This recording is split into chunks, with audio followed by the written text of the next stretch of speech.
Ողջույն եւ բարի գալուստ Տավուշ TV, Տավուշյան հորիզոններ հաղորդաշարի տաղավարում մենք խոսելու ենք ինքնությունից եւ գաղափարախոսությունից եւ որպես զրուցակից հյուր բանախոս հյուրընկալել ենք պատմական գիտությունների թեկնածու դոցենտ Նելի Մինասյանին։ Ընկեր Մինասյան, շատ շնորհակալություն հրավեր ընդունելու եւ ներկա գտնվելու համար։ Թերևս քննարկման թեման ինքնին շատ ամորֆ է եւ իրացիոնալ, որովհետեւ մենք որպես այդպիսին չափելիության մակարդակում չենք կարող տալ դրան ինչ որ նկարագիր, բնութագրիչներ կամ այլ, եւ ես շատ կուզեմ, որ մենք քննարկումը սկսենք հենց խոսելով թե ինչ է ինքնությունը, որն է դրա ամենապարզ սահմանումը եւ դրա հարաբերակցությունը գաղափարախոսության հետ, այսինքն իդեոլոգիայի առումով որ մի եզրույթն է եւ որ մի իրողությունն է մյուսի ձևավորման կամ մյուսի փոփոխության վրա ունենում ազդեցություն։ Նախ շնորհակալություն հրավերի համար։ Թեման ինքնին շատ հետաքրքիր է, հատկապես մեր տեսանկյունից, որտեղ մեր ժողովուրդը ապրելով հազարամյակներ եւ բավականին ծանր ըստ էության պատմական ընթացք ունենալով, ես նկատում եմ առաջին հերթին այն, որ մենք երկար հարյուրամյակներ չենք ունեցել պետականություններ եւ ստիպված ենք եղել այլ քաղաքակրթությունների կրող ժողովուրդների հետ շփվել, օրինակ տափաստանային քաղաքակրթության կրող, մուսուլմանական, այսինքն իսլամական աշխարհի հետ եւ այս համատեքստում ամենակարևորագույն գործիքը, այս բառով ասեմ, դա հենց այն ինքնությունն է եղել, որի հետ կապված, որն էլ մեզ օգնել է ըստ էության ապրել, հաղթահարել այդ հարյուրամյակները եւ հասնել 21-րդ դար։ Ինքնությունը ինքը ընդհանուր բաղադրիչների այսպես սահմանում ունի։ Ինքնության կարևորագույն բաղադրիչները ավելի շատ ձևավորվեցին 19-րդ դարում, երբ որ առաջին իհարկե եվրոպական երկրներում, որտեղ որ հենց ազգային պետությունները ձևավորվեցին, որտեղ հետագա ժամանակաշրջանում մենք արդեն ինքնությունները ավելի շատ կապում ենք ազգային պետությունների, այսպես դիմագծերի հետ, ազգի դիմագծերի հետ։ Իսկ ազգի համար դա ամենակարևոր բաներից մեկը դա լեզուն է, գրականությունը այստեղ նկատի ունեմ ավելի շատ բանահյուսության տեսանկյունից, կրոնը բնականաբար մեր դեպքում օրինակ կրոնի վրա հատկապես պետք է շեշտ դնել, որովհետև ըստ էության քրիստոնեությունը այն կարևորագույն բաղադրիչն է եղել, որ մի կողմից խթանելը մեր այսպես հայկական ինքնությունը դեռևս այսպես 4-րդ, 5-րդ հատկապես 5-րդ դարերից, երբ որ իրականում տես ճգնաժամային իրավիճակ էր եւ հետագայում արդեն ըստ էության դա մեծ բաղադրիչ է եղել, որպեսզի մենք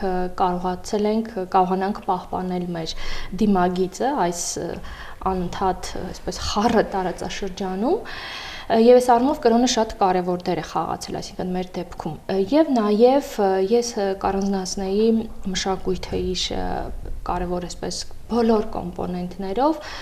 որտեղ ազգային մշակույթում են ներկայացված կամ ներառնված նաև բոլոր ազգին բնորոշ առանձնահատկությունները։ Ընկեր Մինասյան, այ խոսեցիք կրոնի քրիստոնեության առասարակ դերի մասին, որ ինքնատիպ էր մեր ինքնության հարստացման, ամրապնդման համատեքստում, հա, բայց երբ որ մենք նայում ենք քրիստոնեությանը որպես կրոն, ինքը որպես այդպեսին իրեն կոչել հայկական, իհարկե չի կարելի, ինքը հունական մշակույթի հետ եկավ եւ մեր ինքնությունը փոխհարաբերվեց լրիվ նոր ինքնության հետ, հա։ Ես ուզում եմ հասկանալ, այ ինչ գործոններ են բացի կրոնից, ավելի փոքր միգուցե համակարգեր, որոնք ձևավորում են մեր ինքնությունը, հա, ասեմ ինչու էս հարցը առաջանում, որովհետև եթե էլի հղում անենք քրիստոնեությանը, ըստ էության դա լրիվությամբ այլ ինքնություն էր, հա, ու այս դեպքում մենք ինչ կարող ենք ասել, հարստանում է մեր ինքնությունը, փոփոխվում է, ինչպիսի տրանսֆորմացիա է, հա, տեղի ունենում այս գործոնների ազդեցության տակ։ Նախ ցանկացած կրոն դա ինքնության մի մաս է ուղղակի, ինքը ամբողջությամբ չի ուրեմն արտացոլում ինքնությունը եւ մեր դեպքում էլ է այդպես։ Ընդհանրապես քննարկումներ շատ են լինում, թե կրոնը մեծ դեր է խաղում ինքնության պահպանման գործում կամ ընդհանրապես ինքնության ձևավորման գործում, թե այդքան էլ մեծ դեր չի խաղում։ Եվ այստեղ գուցե այսպես մի քիչ պոպուլիստական լինի, բայց այս հարցադրումը պետք է դնեմ եւ փորձեմ այդ շրջանակում պատասխանել։ Տեսեք, մենք որ ինքնությամբ հային կբնութագրենք հայ։ Այո։ Եվ այստեղ կրոնը իմ կարծիքով շատ կարևոր նշանակություն ունի։ Մենք իհարկե ավելի լայն համատեքստում կարող ենք դիտարկել ռասան, կարող ենք դիտարկել արյունը եւ այսինքն ճանաչել մշակույթը, բայց քանի որ մշակույթը եւ մնացած շատ բաներ, ավանդույթները, մեր շատ ընկալումներ ձևավորվել է կրոնի հիմքով, դրա համար կրոնին կարևոր տեղ ենք հատկացնում։ Եվ այստեղ նաև շատ կարևոր է հետևյալը, որ այո, քրիստոնեությունը խոշոր կրոն է եւ բնականաբար մենակ մենք չենք ընդունել քրիստոնեությունը, բայց ցանկացած կրոն եւ ցանկացած ժողովուրդ, որ ինքը վերցնում է այդ կրոնը, ինքը դա հարմարեցնում է իր ունեցածին, որտեվ բոլոր ժողովուրդներն էլ միջև քրիստոնեության ընդունումը ունեցել են իրենց ավանդույթները, սովորույթներ, իրենց մշակույթը, այդ թվում նաեւ մենք։ Ճիշտ է, բավականին հատված ոչնչացվել է, վերացվել է, բայց այնուամենայնիվ պահպանված է կամ այնինչ որ փոխակերպվել եւ փոխանցվել է քրիստոնեության մեջ, այսինքն վկայում են այդ հին Հայաստանի հարուստ մշակութային ուրեմն ժառանգության մասին։ Հետևաբար քրիստոնեությունը դա լոկ միայն քրիստոնեական գաղափարախոսությունը չի, երբ որ ես կոնկրետ ասում եմ, այլ դրա տակ, այսինքն քրիստոնեությունը մի տեսակ հայկականացվել է։ Նաև մեր ունեցածից է շատ բաներ ներդրվել։ Եվ սա ընդհանրապես գլոբալ այսպես է։ Օրինակ, տեսեք, նույն քրիստոնեությունը, երբ որ Եվրոպա է տարածվել, նույն եվրոպական ժողովուրդներն էլ նույն կերպ են վարվել։ Այսինքն դրա մեջ ներդրել են այն սկզբունքները, որոնք որ իրենք ունեցել են եւ այդպես մաքուր այսպես իրավիճակով կրոնները իրականում չեն մնում։ Դրա համար այս տեսանկյունից ես շատ կարևորում եմ կրոնի դերը։ Մյուս կողմից, քանի որ մենք այսպես հին շրջանից, համենայնպես միջնադարի սկզբից, եթե դիտարկենք քրիստոնեության ընդունումը մեզ մոտ 4-րդ դարի սկիզբ, իսկ 301 թվականից, տեսեք, այս ժամանակաշրջանում ուրեմն մեր ընկալումները, մեր ժողովրդի շատ հետաքրքիր է նաև կառավարական, հատկապես սոցիալական համակարգը, այս բոլորի ձևավորման գործընթացի վրա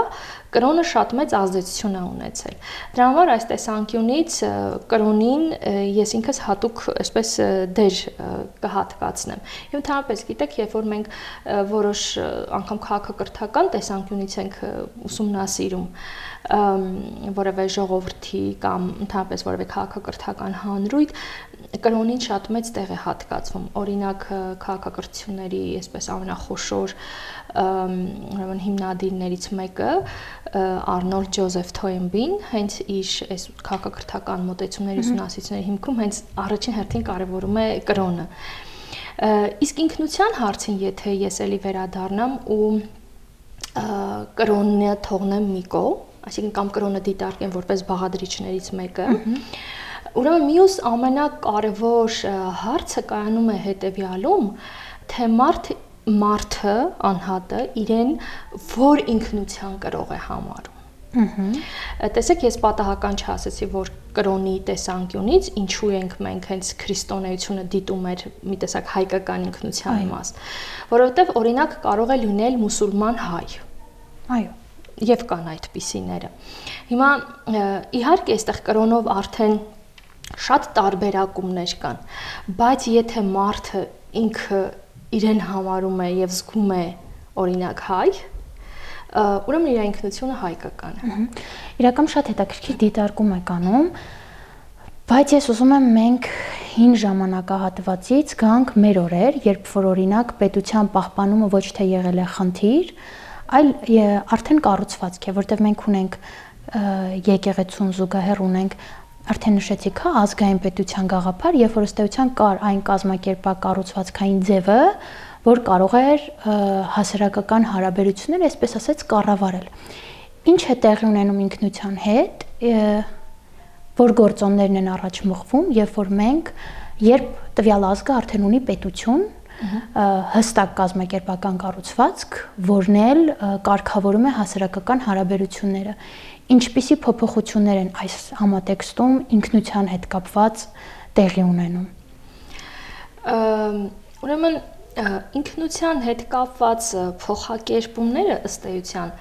դրանք այն դեպքում շատ ավելի մեծ քննարկման առարկա կդառնային, եթե մեր պետությունը օրինակ լիներ բազմատար։ Այո։ Եվ, չգիտեմ, այնպիսի տարեր լինեին, այսպես իրար հակադիր,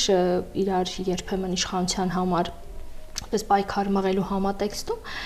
բայց փառք Աստծո մեր պետությունը նման խնդիր չունի, որտեղ մեր պետությունը միատար պետություն է այս առումով, եւ այստեղ իրականության մեջ հավատը կամ կրոնը ինքնության որպես մաս եւ պետությունը որպես գերագույն արդեն արժեք գաղափար իրենք իրականում հակադրության մեջ չեն գտնվում միմյանց հետ, հակառակ իրենք փոխլրացնող գործընթացներ են։ Էլի մեր ժողովրդի պատմությանը անդրադառնա, որտեղ տեսեք շատ դեպքերում մենք կարող ենք քննարկել ինչ-որ խնդիրներ, մենք կարող ենք տեսնել կամ ինչ-որ նպատակահարմարություններից ելնելով խնդիրը դիտարկենք մի հարթության մեջ կամ մեկ այլ հարթության մեջ, բայց պետք է նայենք ուղղակի օբյեկտիվ պատմական գործընթացների։ Այստեղ ստացվեց, որ կրոնին ենք շատ տեղ հատկացնում, ուրեմն պատմության, ընդհանրապես մեր ինքնության համատեքստում, որովհետև մեր բնիկ հայրենիքում 11-րդ դարից, այսինքն 1045 թվականից մենք զրկվել ենք պետությունից։ Եվ տեսեք, պետություն մենք կարողանում ենք վերականգնել 1918 թվականին, տեսեք քանի դար է անում։ Եվ մեր ժողովուրդը այս ամբողջ դարերի ընթացքում ինչ-որ ինստիտուցիոնալացված կառույցների շնորհիվ է գոյատևել իրականում։ Մենք այստեղ կարող ենք ուրեմն բարձր գնահատել, չգիտեմ, մեր ձգտումը հայ մնալու եւ այլն, բայց օբյեկտիվորեն դա եղել է շնորհիվ ինստիտուտների, որոնց մեջ մեր ժողովուրդը կազմակերպվել է։ Քանի որ մենք երկու մուսուլմանական պետությունների հետ գործ ունեինք, հատկապես Օսմանյան կայսրության պարագան այստեղ շատ կարևոր։ Օսմանյան կայսրությունը թեոկրատական պետություն էր, այսինքն ինստինկտյան կրոնի դերը շատ բարձրացվել էր եւ նրանք ընդունելով ուրեմն նպատակ ժողովուրդներին որպես փոքրամասնություններ, այդ փոքրամասնությունները կառավարում էին հենց կրոնական հաստատությունների միջոցով։ Այսինքն սա արդեն բավարար էր, որպեսզի ամենաբարձր այսպես մակարդակով արդեն կրոնի դերը կարևորվեր հետագա պահպանության տեսանկյունից, բայց երբեք պետություն ունենալու խնդիրը, արժեքը չի ստորադասվել սրան, որտեղ ամբողջ ժամանակահատվածում մեր ժողովուրդը պայքարել է, փորձել է գտնել դաշնակիցներ, փորձել է վերականգնել իր ինքնավարությունը, ունենալ իր ազատությունը, ունենալ իր պետությունը։ Եթե հիմա գանք այսօրվա օրվան գանք եւ այսօր իհարկե ինքնությունների առումով աշխարհում տեղի ունեցող գործընթացները եւ նաեւ կոնկրետ մեզ հետ տեղի ունեցող գործընթացները վերջին տարիներին իմ կարծիքով որոշակի ճգնաժամային իրավիճակ են ստեղծել, այդ թվում նաև ինքնութենական որոշակի հարցերի հետ կապված է ճգնաժամային այսպես իրավիճակ։ Եվ դա ըստ էության նորմալ է, որովհետև պատմական ամեն այսպես process-ի շրջանում, եթե գալիս է այսպես ընտրության, հա, այսինքն ավելի ճգնաժամային, անցումային փուլերի ենք հասնում, նման խնդիրներ առաջանում են։ Եվ որոշակի վերարժեքավորման գործընթաց անպայման պետք է տեղի ունենա։ Հիմա գուցե մենք չենք նկատում դա շատ առումներով, բայց ես վստահ եմ, որ այդպիսի գործընթաց տեղի է ունենում հենց հիմա մեր հասարակության հետ, ու իհարկե դրանք այսպես ներքին դանդաղ գործընթացներ են եւ արագ չեն երևալու են դրանք ինչ-որ ժամանակ հետո։ Եվ պետության արդեն գոյության պայմաններում, առավելևս եթե դա ազգային պետություն է, ուրեմն բոլոր տեսակի խնդիրները արդեն պետական հոգացության, պետական կազմակերպման հիմքում են իրանք իրականում դրվում։ Թե կրոնի նկատմամբ քաղաքականությունը, թե որտեղ եկեղեցին այլևս անկախ կառույց չի դիտարկում, ինքը արդեն դիտարկում է պետության բաղադրիչներից մեկը այստեղ։ Եվ արդեն ինքնության խնդիրներն էլ մեծ հաշվով պետությունը ինքը կարող է այստեղ արդեն որոշակի քաղաքականություն տանել։ Էլի կրկին տարբեր խնդիրներից ելնելով, օրինակ պետությունը կարող է ընտրողաբար մոտենալ ժողովուրդը ինչ հիշի իր ընդհանուր պատմությունից, որ էլի ինքնություն է ձևավորում, ինչ չհիշի, կամ ինչ նոր սիմվոլիկա էլի ինքնության հետ կապված կարող է ուրեմն ներմուծել Եվ նշեմ, որ սա միայն մեզ չի վերաբերում, սա գլոբալ խնդիր է եւ բոլոր պետությունները առանց չափազանցնելու այս փուլերը անցնում են։ Այսօր շատ ավելի տեսանելի է հետխորհրդային տարածաշրջանի վրա, միանգամից ասեմ, որ մենք այստեղ այդքան շատ չենք ներգրաված, որտեղ ըստ էության այսպես հարյուրամյակներով մենք մեզ մոտ ձևավորված եկել օրինակ նույն լեզվի խնդիր գրային համակարգը նկատի ունեմ, այսինքն գրային համակարգի խնդիր չունենք, կրոնի հետ կապված որևէ այստեղ քննարկում չկա, այսինքն մեր քրիստոնեությունը առանձին ճյուղ է, առանձին այսպես իր ամեն ինչով եւ ընդունված ամբողջ աշխարհի կողմից եւ շատ բաներ նաև սիմվոլիկայի հետ կապված, հա, որ սա ազգային սիմվոլիկա է ու բոլորի կողմից ընկալելի է այդ ազգային սիմվոլիկան։ Իսկ օրինակ ես հիմա կարող եմ ասել պետություններ, օրինակ կենտրոնասիական բոլոր պետություններ այսօր այդ խնդիրներն ունեն։ Տեսեք 1990-91 թվականներից մինչև այսօր դեռ ոչ մի պետություն Տաջիկստանի եթե թողնենք մի կողմ, այնտեղ մի քիչ խնդիրներն ուրիշ ձևի է, մյուս պետությունները դեռ այբուբենի հարցը վերջնական չեն լուծել։ Շատ հետաքրքիր է։ Հաշվի մի կողմ դնելով են օբյեկտիվ մեծ հասարակական, քաղաքական երևույթներ, որոնք վստահաբար հիմք են եւ չեն կարող չպայմանավորվել ինքնության համատեքստում որոշակի փոփոխություններ, ինքնության անկում, վերաձևավորում եւ այլն։ Ինձ ավելի շատ հետաքրքիր է օրինակ դիցուկ 2013 թվականից հետո ծնված երիտասարդ սերունդը, որ ծնվել է լրիվ այլ իրականության մեջ, նկատի ունեմ տեխնոլոգիական այն բումը, որը հիմա մենք ապրում ենք, նկատի ունեմ ըստ էության պետությունների միջև գոյություն չունեցող սահմանները, որովհետև այդ վիրտուալ իրականությունը մեզ աշխարհի մի ծայրից կապում է մյուս ծայր, ինչ է տեղի ունենում այս կոնտեքստում ինքնության հետ։ Մենք ունենք արդյոք ինքնության վտանգման, պահպանման խնդիր, թե սա բացառապես նոր երևույթ է եւ մի քանի տարի հետո դիցուկ իր դրսևորումն է ունենալու ինքնության դրսևորման մեջ։ Ասեմ ինչի է հարցը ինձ մոտ առաջանում, որովհետեւ ես չեմ կարողանում հասկանալ մեր ագրեսիվ ընկալումները այն երևույթների դեմ, երբ փորձում են հակազդեցության մեջ դնել ինքնությունը եւ գլոբալիզացիան, ինքնությունը եւ նոր մշակութային մի շարք ուղղություններ, որ ուզես թե չուզես փոխհարաբերվում է քեզ։ Միգուցե դա մեր պատմական դառը փորձը եւ հիշողությունն է, երբ մենք չենք ունեցել պետություն եւ խնդիր ենք ունեցել պահպանել մեզ որպես ազգ, հանրույթ, բայց մենք հիմա չունենք այդ խնդիրը։ Ինչու ենք մենք ագրեսիվ տրամադրվում։ Իրապես կա այդ հիմքերը մտածելու, որ մենք կկորցնենք մեր ինքնությունը։ Շատ լավ հարց է, բայց միաժամանակ շատ դժվար, որովհետև հարցը մի շերտից չի բաղկացած, հարցը մի քանի շերտերից է բաղկացած։ Նախ առաջինը ուրեմն նշեմ մեր ընկալումների մասին, ավելի շուտ մեր վախերի մասին։ Տեսեք, այդ վախերը շատ հիմնավորված վախեր են, որտեվ եթե դիտարկենք մեր պատմությունը, հատկապես մեր պատմության վերջին ուրեմն 10-րդ դարի վերջից սկսած իրադարձությունները, այստեղ հատկապես պետք է այդ ջարդերի քաղաքականությունը առանձնացնել եւ հատկապես ցեղասպանությունը։ Ցեղասպանության հետ կապված վախերը մեր մեջից դեռ դուրս չի եկել եւ ըստ էության վերջին իրադարձությունները Արցախում տեղ ունեցածը դա ավելի ըստ էության չասեմ ամրապնդել է, բայց գոնե այսպես թարմացրել է։ Եվ մեզ մոտ այդ վախերը կոմպլեքսները ավելի բնականաբար ավելացել են Եվ մանավանդ երբ որ մենք փոքր պետություն ենք, շրջապատված շատ կարևոր աշխարհակական միջավայրում, շրջապատված, տեսեք, ընդամենը 4 հարևան պետություններ ունենք, որոնցից երկուսը մեր նկատմամբ թշնամաբար են տրամադրված եւ հենց ընկալումն էլ մեր հետ կապված այդպիսին է։ Այսինքն այս էլի օբյեկտիվ վախեր են ու ես կարծում եմ, որ բացի օբյեկտիվ վախ լինելուց, դա մենք ընդհանրապես մեր ռազմավարությունների, մեր պետության հետագա այսպես զարգացումը պլանավորելու համատեքստում պետք է միշտ այս ռիսկերն ու մարտահրավերները դիտարկենք։ Այսինքն սա լրիվ նորմալ է։ Մանավանդ այսօրվա տեղ ունեցող իրադարձների համատեքստում, երբ որ ոչ մի պետություն չունի ապահովության զգացում։ Սա նաև գլոբալ է գալիս։ Եթե գլոբալ օրինակ մեր տարածաշրջանում նկատի ունենալով մեծ մերձավոր արևելքը,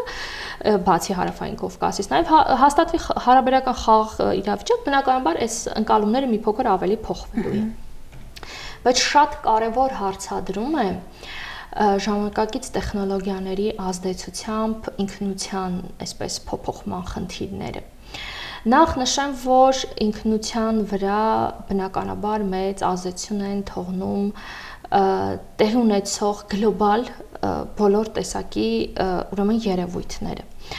Հենց այդ գլոբալիզացիան կամ համաշխարհայնացումը,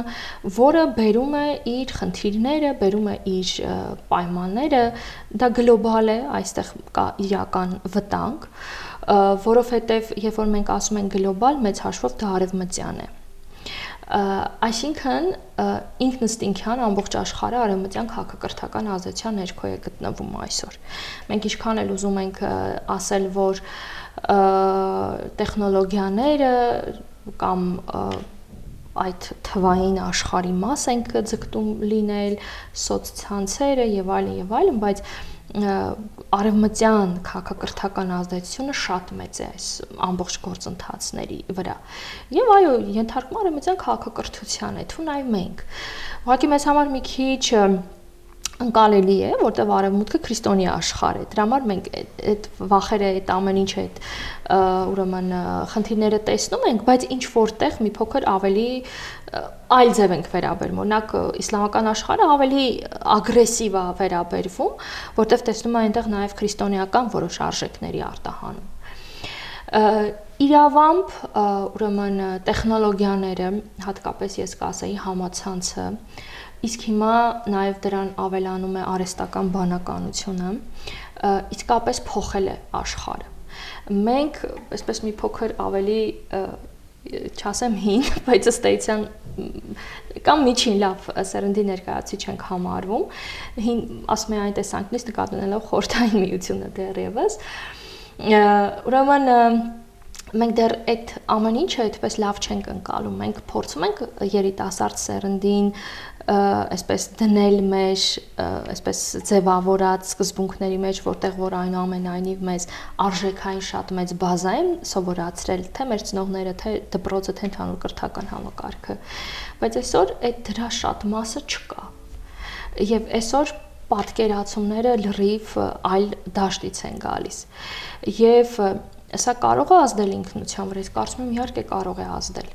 որովհետև համացանցը ինչպես մի կողմից տալիս է շատ հնարավորություններ, մյուս կողմից էլ ինքը բերում է շատ ռիսկեր, մտահոգություններ եւ այս համատեքստում ուղղակի օրինակ ես ինքս քանի որ միշտ ուսանողների հետ եմ աշխատում, այսպես կրթության ոլորտն եմ ներկայացնում, օրինակ ես իմջալուց նշեմ, որ ես այդ դինամիկան շատ լավ տեսել եմ իմ ուսանողների վրա։ Ես բավականին երկար ուրեմն դասավանդում եմ, մոտ 20 տարի, եւ այդ դինամիկան ես տեսել եմ, ինչպես են սերունդները փոխվել, եւ եկող սերունդը ինքը լրիվ ուրիշ առումով է մտածում, լրիվ այլ պատկերացում ունի շատ հարցերի հետ կապված, թե նաև ինքնության հարցերի հետ կապված։ Ուղղակի այստեղ ես կարծում եմ, որ առաջին հերթին պետությունը իդեմս կրթական համակարգ ինքը պետքա որոշակի անելիքներ ունի, մեծ անելիքների մասն է խոսքը։ Մենք ինչքան է շեշտը դնում ենք, օրինակ, շատ լեզուներ իմացող սերունդ լինի, 2-3 լեզուների մասն է խոսքը, կամ ինչքան էլ շեշտը դնում ենք, որ աշխարհին ծանոթ լինի մեր ապագա ուրեմն սերունդը եւ այլն, բայց սրա հետ զուգահեռ մենք պետք է շատ նուրբ նաև ազգային ինքնության հետ կապված տարերը շատ ուրեմն ներմուծենք, որտեվ ի վերջո ինչ գործընթացներ էր որ տեղ ունենան, մենք հետ ենք գալու այդ սկզբունքին։ Եվ այսինքն օրինակ եթե, չգիտեմ, այսինքն պետքա ամեն երեխա ինքը գիտակցումով որոշակի, այսպես գիտակցումով ինքը ուրեմն մեծանա։ Դա օրինակ կարող է լինի ամենապարզը սիմվոլիկայով, ամենապարզը ազգային, պետական, թեկուզ հենց մեր պատմությունից վերցրած որոշակի ինքնության հետ կապված խնդիրների ավելի հստակ ուրեմն ընդգծմամբ ու ներկայացմամբ։ Այսինքն այս առումով այո, ես կարծում եմ կան անհանգստություններ, կան մտահոգություններ, եւ այստեղ ուղղակի մի այսպես կարևոր կետ նշեմ այդ մտահոգությունների հետ կապված։ Օրինակ, երիտասարդ սերունդը չի սիրում կարդալ, առնվազն։ Չի սիրում շատ ինֆորմացիա իմանալ։ Եվ ավելի շատ ձգտում է ուրեմն կարդա շատ փոքր տեքստեր, կամ չկարդա ավելի շուտ լսի կամ տեսնի ինչ-որ ռոլիկներ, չի ուզում խորքային գիտելիքներ իմանալ, այսինքն չի գնում վերլուծական եւ այլ ուրեմն առումով եւ շատ ավելի թեթև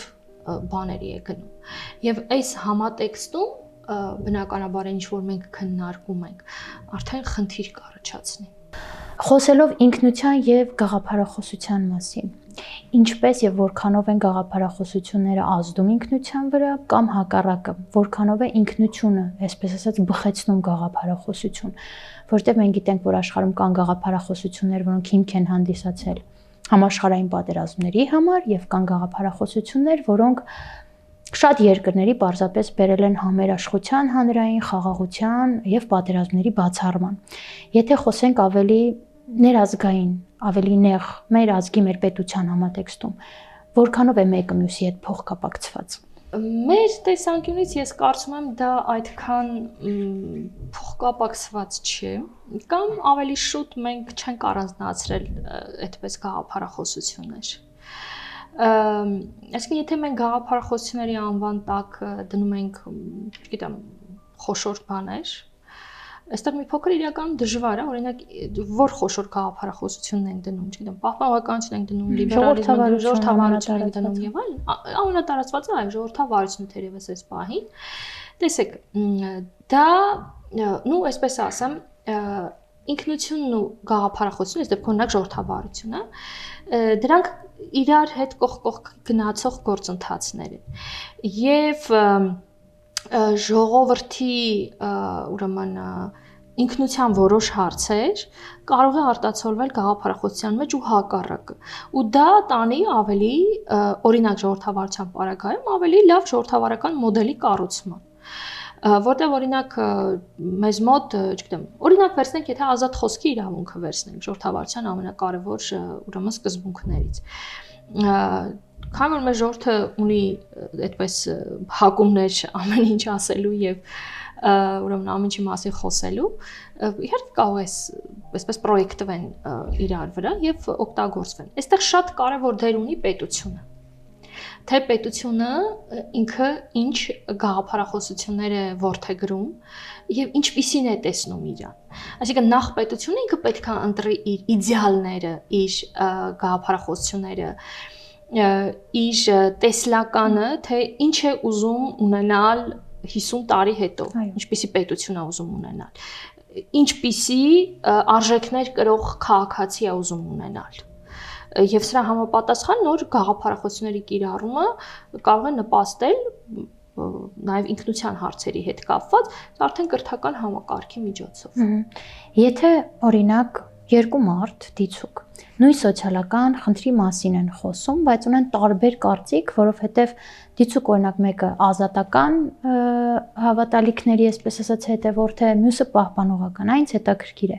որտեղ է ավարտվում մտածողությունը ու սկսվում այդ գաղափարախոսությունը։ Այստեղ շատ հետաքրքիր էլի սահման կա եւ ինձ մոտ էս հարցը հենց ըստ էության երկուսն էլ խոսում են խնդիրների մասին, բայց երկու տարբեր իդեոլոգիայի համատեքստում, հա, ինչ է այստեղ տեղի ունենում, հա, որն է ըստ էության դառնում գաղափարախոսության նպատակը, խնդրալուծող է, թե քարոզող է, ինչն է դառնում դրանց միջև սահմանը ավելի կառուցողական, հա, շրջանակում։ Այստեղ իրականում ավելի կարծում եմ ավելի ուրիշ օրինակով կարելի է բերել հենց մեր իրականության հետ կապված, բայց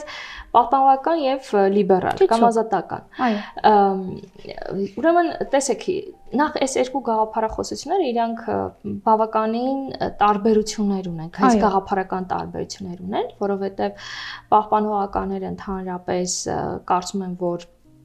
ամեն ինչ ոնց կա պետք է մնա եւ բարեփոխումները շատ քիչ պետք է լինեն, իսկ ազատականները հակառակը շատ մեծ բարեփոխումների կողմնակից են։ Եվ այստեղ հենց այստեղից է գալիս, որովհետեւ նույն խնդիրները, օրինակ սոցիալական խնդիրները, եթե բարձրաձայնում են, բնականաբար պահպանողական ուրեմն հայացքների տեր անձնավորությունը դա կներկայացնի, որ ժամանակ է պետք հարցերը լուծելու համար։ Եվ բարեփոխում հիմա պետք չի անել, պետք է սպասել լավ ժամանակներին եւ բարեփոխում անել։ Իսկ ազատականները հակառակը կարծում են, որ այդ ժամանակը հիմա է եւ արմատական հարցի լուծումով կգնան ուրեմն խնդրի լուծման։ Իրականում այո, կա հակադրություն, որտեղ դա աշխարհի տեսանկյունից է այդպես եւ ավելի այսպես էտալոն պետություններ կան, այս օրինակելի պետություններ կան այս առումով։ Ուղղակի եթե դա պրոյեկտենք մեր պետության վրա, ուղղակի չի ստացվի, որովհետև մեր պետության դեպքում մենք լրիվ այլ գաղափարախոսությունների հետ ենք գործ ունեցել։ Տեսեք, սոցիալիզմն է եղել գաղափարախոսությունը, Խորհրդային Միության փլուզումից հետո սոցիալիզմը գնացել է երկրորդ պլան, որովհետև մեր երկիրը կանգնած է եղել կարևորագույն մարտահրավերների առջև։ Եվ մեր այս պետությունը ավելի շատ ձևավորվել է Ղարաբաղյան շարժման, այսինքն մեր ազգի վերածննդի ինչ որ այսպես ուրեմն շրջանակներում։ Այսինքն մարդկանց համար կարևոր է եղել պետությունը ստեղծելու ճանապարհին ոչ թե սոցիալական հարցերի լուծումը, այլ ազգային հարցերի լուծումն է շատ կարևոր եղել, որտեղ առանց այս մեկի պետություն ունենալն է ընդհանրապես այսպես խնդիր եղել։ Եվ տեսեք, այդ խնդիրը մենք մինչև այսօր մեր մոտ մեր պետության հիմքում ստեյության հենց այդ խնդիրներն են դրված։ Այսինքն ազգային, ազգի, ինչու՞ չէ նաև մեր ինքնության հետ կապված, մեր պատմական խնդիրների հետ կապված որոշակի դիրքորոշումներ եւ առայժմ լրիվ օրինակ սոցիալական կամ սոցիալիստական կամ լիբերալ կամ պահպանողական գաղափարախոսությունները մաս չեն կազմում մեր գործընթացների։ Եվ դա իրականում շատ հետաքրքիր է, որովհետև երբ որ նայում ենք այդ ինքնության ձևավորման ու փոփոխության, ինքը բավականին երկարաժամկետ եւ աշխատատար եւ էներգիատար process է, հա, ու առաջին հատկից թվում է, որ դա ինքնաբերաբար է ստացվում, բայց դրա հիմքում կան եւ մարդածին գործոններ, եւ մի շարք այլ հանգամանքներ, որ մարդով պայմանավորված չի։ Ինձ շատ կուզեմ ենք մի հարցի անդրադառնանք, ինչ է նշանակում հայկական ինքնություն եւ արդյոք ճիշտ է տալ նման բնորոշ, օրինակ հայկական ինքնություն, ռուսական ինքնություն, չգիտեմ, բրիտանական ինքնություն, ասեմ ինչի էս հարցը ինձ մոտ էլի առաջացավ, որովհետեւ նույնն էլ մենք երբ խոսում ենք արժեքների մասին, ասում ենք մեր հայկական արժեքները, օրինակ խոսում ենք ընտանիքից, հավասարությունից, հանդուրժողականությունից, որ էլի մեր հավատի հիմքում է, բայց ես երբ նայում եմ մի շարք այլ մշակույթների մասով այս նույն հանգամանքները, ես տեսնում եմ, որ մի շարք այլ երկրներում, որոնք հենց եվրոպական, ասիական եւ այլն, այնտեղ եւս այս արժեքները կան։ Եվ արդյոք ճիշտ է ինքնությանը կամ արժեքին տալ հայկական, բրիտանական, ռուսական կամ չգիտեմ, գերմանական բնորոշումը։ Թե ամեն դեպքում կան որոշակի առանձնահատկություններ, որոնցով է պայմանավորվում, հա, այդ ինքնության ձևավորումը եւ դրա համար ենք մենք դրան կոչում հայկական կամ այլ, չգիտեմ, ազգային բնորոշիչներով։ Տեսեք, ինքնության եւ ընդհանրապես ազգերի այսպես խնդրում կան մենք առանձնացնում ենք համամարտկային արժեքներ եւ առանձնացնում ենք արդեն տեղական, հա, մեզ բնորոշ արժեքներ, որ այդ մշակույթին, այդ քաղաքակրթությանն է բնորոշ այդ արժեքները։ Այո, շատ բաներ համամարտկային են։ Եվ դա բոլոր ժողովուրդները շատ թե քիչ չափով ունեն։ Օրինակ ընտանիքը բոլոր ժողովուրդների համար էլ շատ կարևոր կառույց է հանդիսանում։ Բայց արդեն թե ընտանիքի ինչ մոդել է ընտանիքում, ինչպիսի ուրեմն համակարգ է գործում, օրինակ կանանց իրավունքներն ինչպիսի վիճակում են, երեխայի, այլ այս արդեն մի քիչ այլ խնդիր է։ Իրականում շատ բաներ ինքնության հետ կապ չունեն կամ քիչ կապ ունեն եւ այդ գլոբալիզացիան, արևմտականացումը, արդիականացումը եւ այլն իրենք մեծ ազդեցություն են թողել այս առումով։ Քանի որ ընտանիքի օրինակը բերեց էլի ընտանիքի օրինակի վրա ուրեմն խոսքը շարունակեմ։ Տեսեք, եթե այսինքն այդ գործընթացների արդյունքում մենք այսօր ամբողջ աշխարհում տեսնում ենք միտում փոքր ընտանիքների, ոչ թե մեծ ընտանիքների, այսինքն որտեղ որ նաև տղայի ծնողները կլինեն, այլ փոքր ընտանիքների, այսինքն այս արևմտականացման, լիբերալականացման, այսպես գործընթացների արդյունք է, բայց արդեն թե այդ ընտանիքի մեջ օրինակ կնոջ նկատմամբ ինչպիսին է վերաբերմունքը, դա ինչ որ միտեղ արդեն գալիս է այդ հասարակությունից ու ինչու՞ չէ նաև ինքնության հետ ինչ որ բան ունի, որտեղ դու այսինքն ապրելով հարյուրամյակներ ինչ որ ուրեմն երևույթների նկատմամբ ինչ վերաբերմունք է ձևավորել։ Գիտեք, իրականում երբ որ սկսում ես շատ խորանալ խնդիրների մեջ ու սկսում ես ուսումնասիրել, այդ տարբերությունները դու տեսնում ես արդեն, որ կա բաներ, որ հա հայկական է։ Մանավանդ երբ որ սկսում ես շփվել այլ մշակույթներ կրողների հետ, ավելի պարզ է դառնում, որ սա հայկական է։ Եվ այստեղ գիտեք, շատ հետաքրքիր է նաև էմոցիոնալ դաշտը։ Այդ ձեր հարցի հետ կապված, ես համենայնպես իմ օրինակով կարող եմ ասել, որ էմոցիոնալ դաշտն է նաև շատ կարևոր, որովհետև թե դու այդ պատմությունից եկած քո ժողովրդի մշակույթի, պատմության ամենի հետ կապված ինչ ես ստացել, ինչ կրթությամբ, ինչ ունես, դու այսինքն ինչպիսին ես ու քո արդեն էմոցիոնալ ընկալումը։ Այս ընդհանրապես արդեն բերում է ինքնության, որ դու միանգամից գիտակցում ես, որ դու այս ինքնության կրողն ես ու դա բոլոր ժողովուրդների մոտ կա։ Եվ վերջին ամենակարևորը, ելի իմ կարծիքով, շատ կարևոր է թե դու քեզ ինչ ես զգում։ Եթե դու այս ինչ ասեցի, սա մենք մի կողմ կարող ենք թողնել, բայց եթե դու օրինակ քեզ զգում ես հայ, ուրեմն դու հայ ես։ Ընկեր Մինասյան, սովորաբար մեր հաղորդումների վերջում ես խնդրում եմ, որ մեր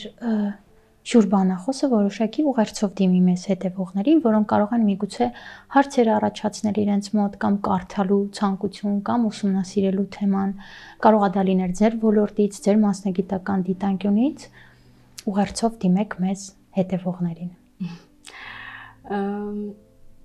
Քանի որ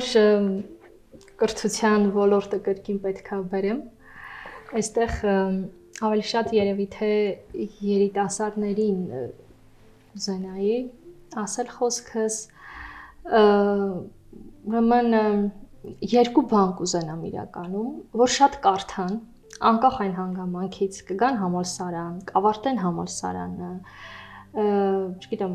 այլ աշխատանքի կգնան, ուղղակի կարդան։ Կարդալը դա մեզ բոլորիս, մեզ կրթելու ամենակարևոր ուրեմն այսպես ճանապարհն է, ուրիշ ճանապարհ ուղղակի չկա։ Եվ երկրորդը շատ տեղ հատկացնել մեր ազգային արժեքներին ընդհանրապես։ Շատ երիտասարդներ շատ ոչ այսպես կոմպետենտ են վերաբերվում մեր ազգային արժեքներին, մեր ընկալումներին եւ այլն, այլ կուզենայի ավելի երիտասարդ տարիքից ուրեմն արդեն հասկանալ ինչի մասին է խոսքը, որտեվ կարծում եմ մեր երկար ապրելու գաղտնիքներից մեկն էլ հենց այն է, որ մեր ծնողները, մեր նախնիները մեր արժեքներին շատ ավելի մեծ տեղ են հատկացրել եւ ուղղակի հպարտանալ մեր արժեքներով։ Շատ շնորհակալություն հետաքրքիր զրույցի համար։